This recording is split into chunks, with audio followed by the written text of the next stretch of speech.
নমস্কার, জয় মা মুন্ডমালিনী। সকলে কেমন আছেন? আশা করছি সকলে খুব ভালো আছেন, আর আমিও মায়ের কৃপায় খুব ভালো আছি। অনেক দিন সেভাবে কোনো ভিডিও দেওয়া হয় না। আজ হচ্ছে গিয়ে বুধবার, আগামীকাল হচ্ছে বুদ্ধ পূর্ণিমা।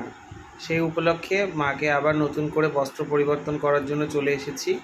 সেটাই আপনাদের সঙ্গে একটু ভাগাভাগি করে নেব। দেখুন আমি কিভাবে মাকে বস্ত্রটা পরাচ্ছি। এরই মধ্যে আমি মাকে বস্ত্রটা পরিয়ে দিয়েছি, অনেকটাই পরিয়ে ফেলেছি, আপনাদেরকে দেখাতে পারিনি, যেহেতু দেখাতে নেই সে কারণে দেখাতে পারলাম না। দেখুন মাকে অলঙ্কারাদি দিয়েও সাজাতে শুরু করে দিয়েছি। আজকের বস্ত্রটা দিয়েছেন আমাদের দেবগ্রামেরই রীতা দিদি, শ্রদ্ধেয় আমাদের স্কুল শিক্ষক, আমারই শিক্ষক ছিলেন, ওনারই মেয়ে। ওনার ভাঙা সংসার জোড়া লাগিয়ে দিয়েছে মা, সে কারণে মায়ের কাছে মানত ছিল। মা সকলেরই মনের আশা পূর্ণ করেন, দিদিরও করেছেন, আপনাদেরও করবেন। আপনারা সবাই জয় মা মুন্ডমালিনী বলে একবার মায়ের কাছে ছুটে আসুন, মা সকলের আশা আকাঙ্ক্ষা আবদার পূরণ করেন।